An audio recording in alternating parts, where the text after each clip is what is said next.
Assalamualaikum warahmatullahi wabarakatuh. Waalaikumsalam warahmatullahi wabarakatuh. Bismillahirrahmanirrahim. Alhamdulillahi rabbil alamin. Wassalatu wassalamu ala ashrafil anbiya'i wal mursalin. Sayyidina wa maulana Muhammadin wa ala alihi wa ashabihil mujahidin at-tahirin, amma ba'du. Saudara-saudara, kita maklum bahwa solat merupakan sarana yang paling efektif untuk mendekatkan manusia kepada Allah. Makin dekat manusia dengan Allah, makin tidak senang iblis dan setan. Karena itu segala macam cara mereka berusaha mengaduk-ngaduk solat kita. Dan sesungguhnya, jikalau kita mengerjakan sholat, itu kan targetnya cuma dua. Pertama, agar sholat kita itu sah. Yang kedua, agar sholat kita itu qabul, yakni diterima oleh Allah. Kalau soal sah dan tidak, ukurannya gampang. Saya kalau ditanya orang, Pak, sholat saya sah atau tidak? Saya bisa jawab. Saudara, sholatnya syarat rukunnya cukup apa tidak? Cukup, sah. Itu kalau perkara sah. Tapi kalau sudah perkara qabul, Pak, sholat saya diterima atau tidak oleh Allah? Ini saya tidak bisa jawab. Kenapa? Soal qabul mencakup masalah batin. Cuma ukuran logikanya, kalau syarat rukun cukup, insya Allah qabul. Saudara-saudara kaum muslimin rahimakumullah. Oleh karenanya pada saat kita sholat, iblis, setan datang dari segala macam penjuru supaya kita kehilangan rasa khusyuk. Apalagi kalau kita jadi imam yang gerak kita, bacaan kita dilihat, didengar, disaksikan oleh orang banyak. Digodanya gerakan kita, dibolak-baliknya hati kita, supaya di dalam sholat itu banyak yang kita ingat, hal-hal yang tidak ada hubungannya dengan sholat. Kadang-kadang belum sholat kita ribut nyari pulpen, nggak ketemu, begitu takbir ingat pulpen di atas lemari, mulai goncang lagi niat kita sholat. Kadang-kadang kalau hati tidak bisa dipermainkan, iblis berbisik lagi. Gerakan kita dalam sholat tidak mencerminkan kekhusyuan.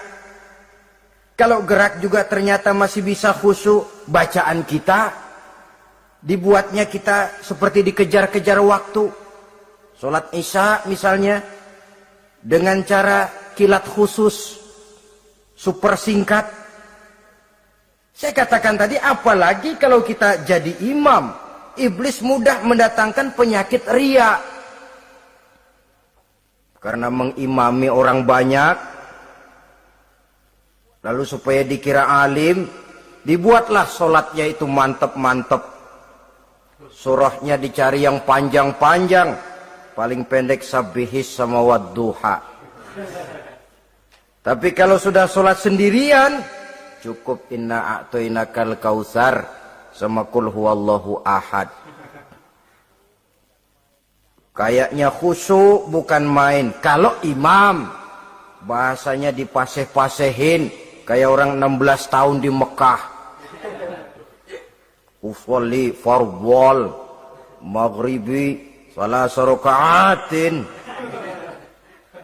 Saudara-saudara kaum muslimin yang berbahagia, oleh karena sholat merupakan sarana yang paling efektif untuk mendekatkan diri dengan Allah, maka orang yang khusyuk di dalam sholatnya merupakan musuh utama daripada iblis. Sekarang bagaimana bisa khusyuk caranya? Kalau khusyuk 100%, rasa-rasanya sulit. Untuk sampai ke arah sana orang memerlukan tahapan. Kepada Imam Ali karramallahu wajhah, baginda Nabi pernah memberikan satu tes. Ali, saya ya Rasul, kalau kau bisa sholat 2 rakaat saja dengan khusyuk, aku kasih hadiah sorban. Baik ya Rasul. Sembahyang Imam Ali. 2 rakaat.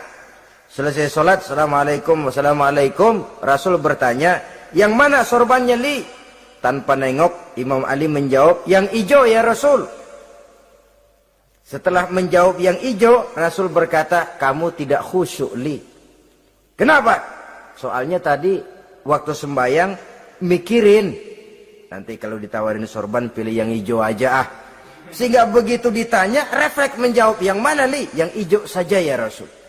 Oleh karena itu, menurut Al-Imam Nawawi, pada tingkatan yang paling sederhana, sudah sampai ke tingkat khusyuk, asal pada waktu takbiratul ihram ingat kepada Allah. Tapi jangan lupa, itu tangga pertama. Jangan ada fatwa begini lalu aman. Yang penting kan takbirnya ingat Tuhan, belasononya mau kemana kek. Bukan itu. Itu pada tingkatan pertama sudah sah dipandang khusyuk solatnya orang awam, asal pada waktu takbiratul ihram dia ingat kepada Allah. Tetapi harus terus berusaha agar sepanjang solat dia ingat kepada Allah. Caranya bagaimana? Pertama, menanamkan diri bahwa pada saat kita sedang mengerjakan solat, yang lain tidak ada kecuali Allah. Yang kedua, berusaha memahami apa yang kita baca. Sehingga pada saat kita sujud, subhana rabbiyal a'la wa bihamdi, terbayang kemahasucian Allah, kemahatinggian Allah. Sehingga hati tidak mengembara, mulut berucap, hati mengikuti apa yang diucapkan. Yang kadang-kadang membuat hati kita jalan-jalan, badan di masjid, badan takbir, badan ruku, tapi hati di pasar, hati di kantor, hati di pabrik. Karena yang kita ucapkan tidak berakar di hati. Yang kita baca kita nggak tahu artinya. Sangat boleh jadi hati lalu mengembara kemana-mana. Jadi untuk menopang kekhusyuan ini, cara yang paling efektif, pertama, tidak ada yang lain pada waktu kita sholat kecuali Allah. Yang kedua, berusaha memahami apa yang kita baca. Dikala kita sujud dikala kita duduk di antara dua sujud, Rabbighfirli, ya Allah ampuni dosa saya, warhamni, kasihani saya, dan selanjutnya. Mulut membaca, hati mengikuti. Dengan mengikuti, hati tidak terlalu mengembara, ada tempat dia kembali. Saudara-saudara kaum muslimin rahimakumullah. Itu yang kelima. Yang keenam, yang menjadi musuh iblis, mukminun nasih. Orang mukmin yang suka memberikan nasihat. Orang mukmin yang suka memberikan petunjuk. Termasuk juru-juru dakwah, para mubaligh itu merupakan musuh utama iblis. Kenapa? Tiap hari iblis kampanye. Tiap hari iblis mengajak dengan segala macam cara yang kalau perlu dia berikan kamuflase. Dia berikan fata morgana. Kalau perlu yang haram dia bungkus dengan merek halal. Kalau perlu kejahatan dia bungkus dengan baju kebajikan. Istilahnya racun diberi merek madu. Dan itu wajar. Cuma kita tentu harus punya filter, daya saring positif agar tidak salah pilih. Karena iblis ini pintar betul.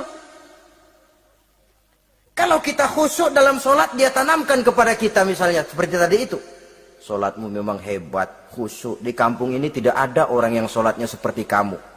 Tertanam itu dalam hati kita, timbul ujub. Akhirnya, iya.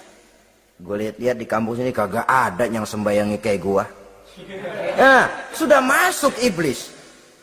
Jadi, dia pandai mengikuti gerak hati dan irama denyut jantung manusia ini. Kemana kecenderungan manusia, ke situ dia masuk. Pendeknya iblis itu ibarat tukang joget, dia ngerti benar irama kendang. Saudara-saudara kaum muslimin rahimakumullah. Termasuk juru-juru dakwah, para mubaligh, orang yang suka memberikan nasihat ini.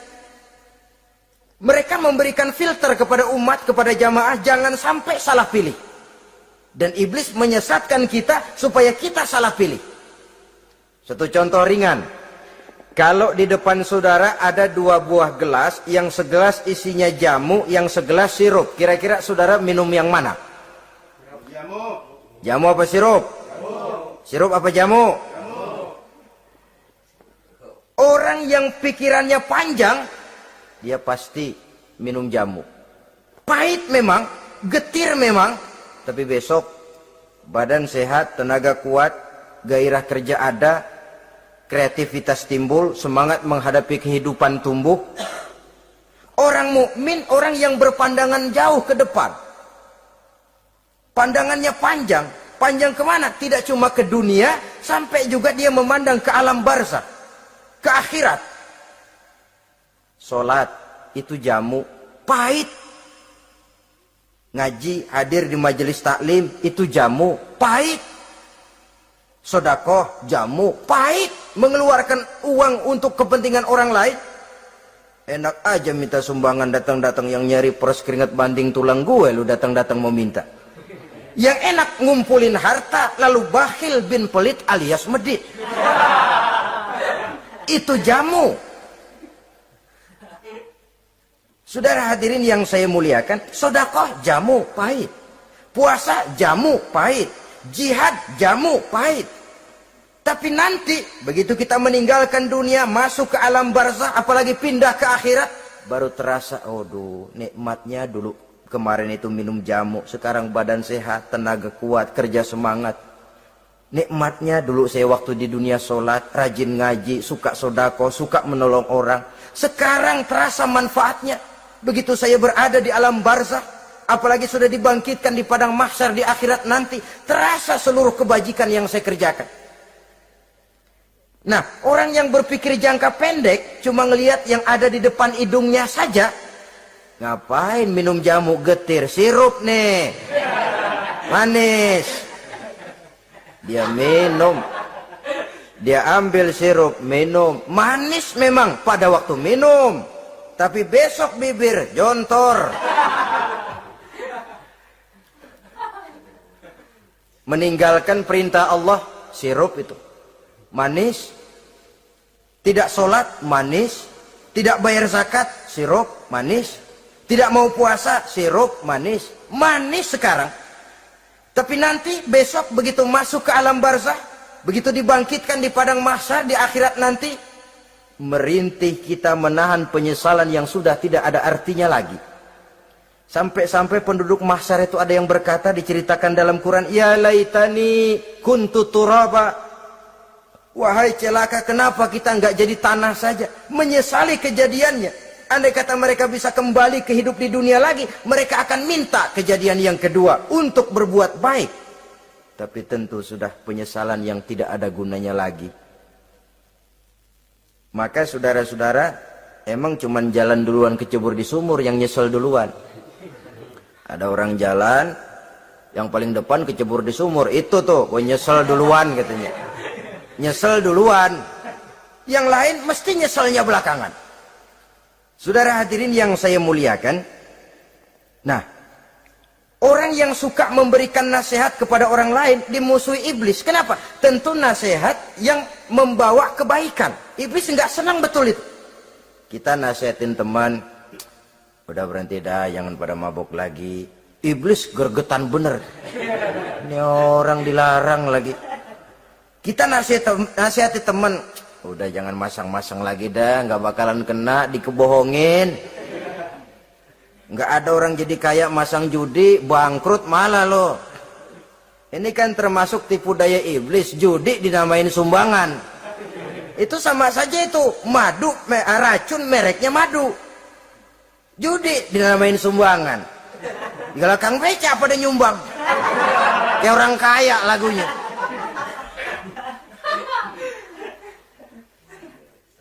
Saudara-saudara kaum muslimin rahimakumullah, adalah kewajiban kita memang untuk tawasau bil haq, saling nasihat menasihati. Setiap kita juru dakwah, setiap kita wajib menyampaikan apa yang sudah kita tahu kepada orang yang belum atau kurang tahu. Saudara yang bisa bismillah wajib mendakwahkan bismillah itu kepada orang yang belum tahu bismillah. Saudara bisa Fatihah harus menyampaikan itu kepada orang yang belum bisa Fatihah. persetan dengan orang lain. Apalagi yang cuma kerjanya ngeritik saja, lu baru bisa Fatihah doang udah ngajar. Biar aja yang diajarin gak bisa Fatihah kok. Apa masalahnya pemerataan di bidang keilmuan? Sebab memang biasa penonton itu selalu lebih pandai menilai, kayaknya lebih pintar dari yang main. Sama saja orang nonton bola ngomel melulu, padahal dia sendiri belum tentu bisa main. Dengerin orang pidato pun begitu. Monten bisa. Wah, kalau dia yang pidato 1 jam kayak semenit. Tapi kalau si Ano tuh kita udah pegel belum juga mau berhenti. Monten bisa. Coba dia suruh pidato. Udah 1/4 jam masih ama ba'du. Apa mau dibilang ama ba'du?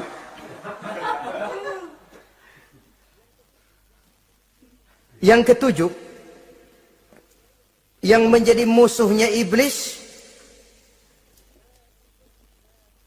Taibun sabitun ala taubatihi. Orang yang bertaubat dan tetap di atas taubatnya. Secara jujur, tidak ada manusia yang tidak punya salah. Dan orang yang baik memang bukan orang yang tidak punya salah. Karena tidak ada orang yang tidak punya salah. Orang yang baik adalah orang yang apabila melakukan kesalahan dia segera sadar, dijadikannya itu sebagai pelajaran untuk tidak diulanginya lagi pada masa yang akan datang. Biasanya kita menghakimi orang pintar, kita nggak merasa bahwa kita juga punya kesalahan. Kalau kita ngelihat maling ayam kita teriak, padahal kita nyolong kambing. Lebih besar dari si maling ayam, merasa diri lebih benar dari yang lain, padahal kita lebih kotor dan lebih jelek. Hilang sifat introspeksinya. Yang kita musuhi, yang kita caci maki, tahu-tahu kita sendiri yang melakukannya. Saudara-saudara kaum muslimin, orang yang bertaubat dan tetap dalam taubatnya stabil, itu musuh iblis. Apa ada orang yang taubatnya nggak tetap? Ada. Yang istilah kita taubat sambal namanya. Kalau dia makan sambal kepedesan, taubat makan sambal. Besok mau makan kagak ada sambal, ngomel. Mana sambal? Kemarin udah taubat. Sekarang mana sambal? Ini taubat yang namanya taubat sambal. Istighfar, habis istighfar, nyolong lagi. Istighfar lagi. Besok nyolong lagi, istighfar lagi. Itu taubat yang tidak tetap namanya. Allah Maha Pengasih dan Penyayang dengan segala kebesarannya. Ia akan memaafkan segala perbuatan yang bersifat salah dari hamba-hambanya. Cuma manusia kadang-kadang yang tidak mau memaafkan dirinya sendiri. Amat dungu manusia macam ini. Membiarkan dirinya hanyut berlarut dalam lembah dosa. Sementara dia diberikan umur, tidak digunakannya untuk bertaubat. Innallaha yaqbalu taubatal abdi ma lam yugharghir. Allah senantiasa akan menerima taubat seorang hamba sepanjang nafasnya belum sampai di tenggorokan. Kalau nafas sudah sampai di tenggorokan baru berniat taubat, kasib terlambat. Kayak Fir'aun. Fir'aun itu begitu ditenggelamkan di lautan merah, udah cengap-cengap mau mampus, baru ngomong dalam sekaratnya, amantu bi Rabbi Musa wa Harun. Kalau begini mah saya juga percaya sama Tuhannya Musa. Udah sekarat baru mau taubat, malaikat maut gemes banget dilelepin, mati.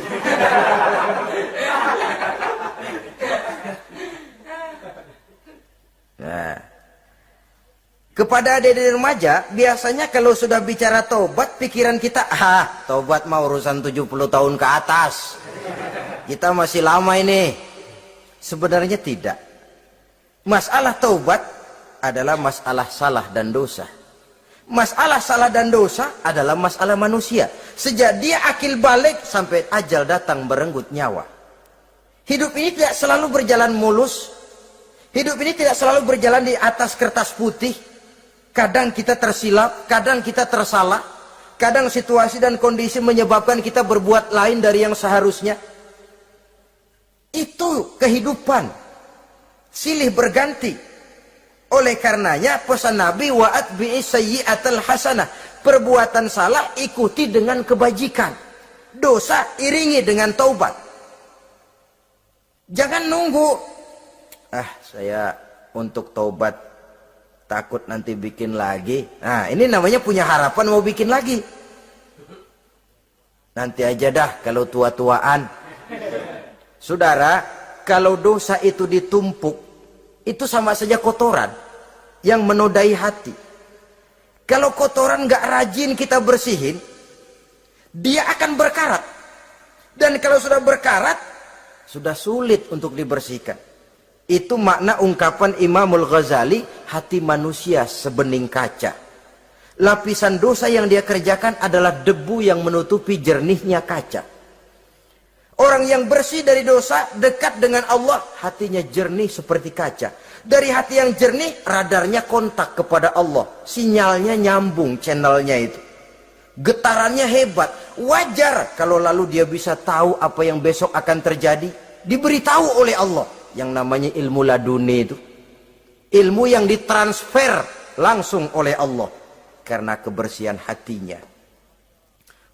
Mana ada orang gak belajar bisa pinter. Iya, kalau hatinya butek emang gak ada. Tapi kalau Allah mau berberangkat dari hati yang bersih, yang kontaknya nyambung kepada Allah, hati itu seperti kaca, kata Imam Ghazali. Dosa yang kita lakukan adalah debu. Kalau debu sedikit datang kita lap, datang lagi kita bersihin, datang lagi kita bersihin, insya Allah nggak sampai jadi noda di atas kaca itu. Tapi kalau nunggu debu itu sampai bertumpuk, besok aja ngelapnya dah, besok aja ngebersihinnya, bertumpuk dia, sulit membersihkannya. Walaupun kena, nodanya tentu tertinggal di atas kaca itu. Karena itu, dalam kehidupan remaja misalnya, pemuda misalnya, kita tidak bisa menolak mode, tidak bisa menolak musim. Modenya disco, modenya breakdance, modenya joget, modenya jaipongan. Mode pada waktunya habis, ya habis. Tapi bagaimanapun dia akan punya dampak, memberikan bekas dalam membentuk kepribadian. Dan ini efek yang tidak kita inginkan. Efeknya, bukan modenya itu. Jadi oleh karenanya, saudara-saudara, masalah taubat bukan masalah 70 tahun ke atas. Tapi masalah manusia, sejak dia akil balik sampai ajal datang merenggut nyawa. Sepanjang nafas belum sampai di kerongkongan, Allah akan menerima taubat seorang hamba. Bahkan dalam hadis qudsi Allah menyatakan, "Lau amiltumul khotoya hatta mala'atis sama, thumma nadimtum, fataballahu alaikum." Kalaupun kamu berbuat dosa sampai penuh langit dengan dosamu, kemudian kamu bertaubat dan menyesal, Allah pasti akan menerima taubatmu. Jadi orang yang taubat dengan sebenarnya dan tetap dalam taubatnya, itu musuh iblis. Tapi orang yang taubatnya angin-anginan, iblis demen banget. Hari sembahyang, besok mabok, besoknya lagi nyolong, besoknya lagi zina, besok taubat lagi. Kata iblis, surat, iya lu gocet dah Tuhan.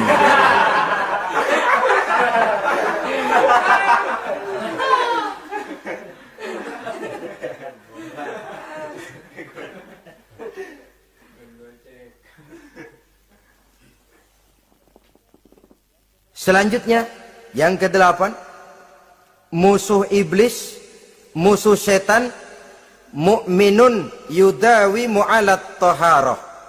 Orang mukmin yang membiasakan diri selalu dalam keadaan bersuci. Baik dari hadas kecil, lebih-lebih dari hadas besar. Wudu utamanya memang untuk sholat. Tapi membiasakan wudhu dalam kehidupan sangat baik sekali. Mau ke kantor, wudhu dulu. Mau ke pasar, wudhu dulu. Mau ngajar, wudhu dulu. Apa sebabnya? Karena dalam keadaan suci, orang ada sikap memelihara kesuciannya. Kalau kita naik PPD pagi-pagi gelantungan, kalau punya wudhu, hati-hati kesenggol perempuan juga sayang sama wudhu. Tapi kalau nggak punya wudhu, jangan kesenggol, kita nyeruduk. Ada semacam sikap apik di dalam kehidupan ini. Karena itu biasakan wudhu. Untuk menjaga kebersihan diri, kebersihan zohir, kebersihan batin. Belum lagi kemanfaatan di akhirat. Sebab kata Nabi, inna ummati ya'tuna yaumal qiyamah ghurran muhajjalin min asaril wudu. Umatku di akhirat nanti akan datang menghadap Allah dengan muka berseri-seri, bersinar-sinar dari sebab sering wudu. Sehingga tidak usah mengaku pun Rasul akan memanggil karena muka yang sering tersentuh air wudu ini. Mu'minun yudawimu alat toharah. Orang mukmin yang selalu membiasakan diri berada dalam keadaan suci, berwudu. Kita lihat ajaran wudu ya. Dari sejak bacaan-bacaannya saja itu sudah membawa manfaat. Lalu dari segi bahwa kita manusia sering tersilap melakukan dosa-dosa kecil. Dosa-dosa kecil itu oleh air wudhu dia rontok. Tangan kita suka colak-colek pada saat membasuh dua tangan. Allahumma inni as'alukal yumna wal barakah wa a'udzubika minasyu'mi wal halakah. Dosa yang ada di tangan itu rontok.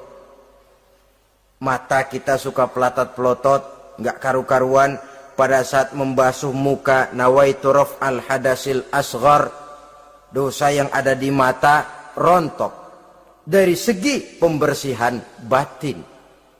Belum lagi dari segi pembersihan zahir. Sehari semalam kalau 5 kali saja kita terkena air wudhu, itu sudah menjaga kesehatan dan kebersihan. Saudara-saudara kaum muslimin rahimakumullah. Yang ke-9, orang yang menjadi musuh iblis yaitu mutawarra'un anil haram, orang yang memelihara diri dari yang diharamkan oleh Allah. Terpelihara dirinya, terpelihara yang dimakannya, yang diminumnya dari jenis-jenis yang haram, baik sedikit maupun banyak. Jangan cuma teriak haram waktu sedikit, tapi giliran banyak halal. Sama saja orang dikasih tahu, itu ada cerita anak-anak, Pak Haji punya anak main judi, dikasih tahu, Pak anak bapak main judi, astagfirullah katanya. Tapi menang Pak, alhamdulillah.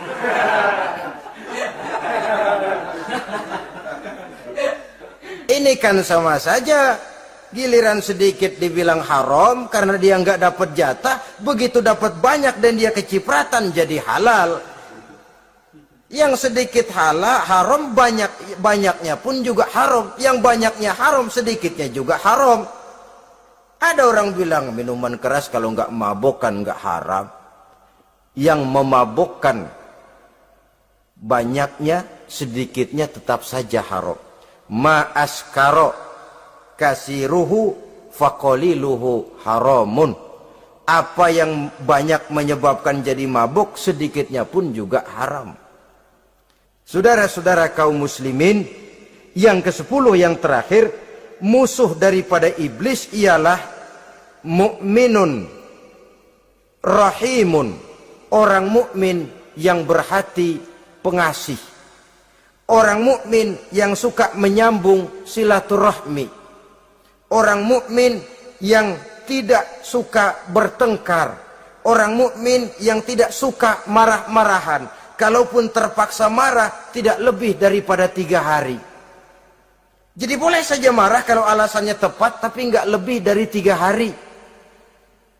Kalau perlu bikin perjanjian, kita marah ya 3 hari. Itu limit. Tidak halal kata Nabi bagi seorang muslim menjauhi saudaranya lebih dari 3 hari. Tidak halal itu artinya haram. Kita ini kadang-kadang kalau sudah marahan sama tetangga kah, sama teman kah, kadang-kadang suka berlaku perpanjangan waktu. Tidak cukup perpanjangan waktu, ditambah lagi perpanjangan generasi. Nggak cukup kita yang marah, orang lain kita sundut-sundut supaya ngikut marah lagi. Marah pakai ngundang. Kayak mafia lagunya, udah dia marah, orang lain lagi disuruh marah. Saudara hadirin yang saya muliakan, mukmin yang punya sifat belas kasih, berhati jernih, itu musuh utama dari iblis. Tapi mukmin yang suka marah-marahan, tukang hasut dan tukang bakar, itu teman-teman iblis. Oleh karena itu, mudah-mudahan kita semua menjadi musuh iblis. Dan jangan menjadi musuh iblis. Jangan menjadi teman iblis. Sebab iblis sudah kadang memproklamirkan permusuhan. Sekali dia musuh kita, selamanya dia akan tetap menjadi musuh kita. Berusahalah untuk menjadi musuh iblis dan jangan sekali-kali toleransi. Jangan berusaha menjadi teman iblis. Inilah yang kita bicarakan pada pertemuan ini. Mudah-mudahan ada manfaatnya. Terima kasih atas segala perhatian. Mohon maaf atas segala kekurangan. Wassalamualaikum warahmatullahi wabarakatuh. Waalaikumsalam.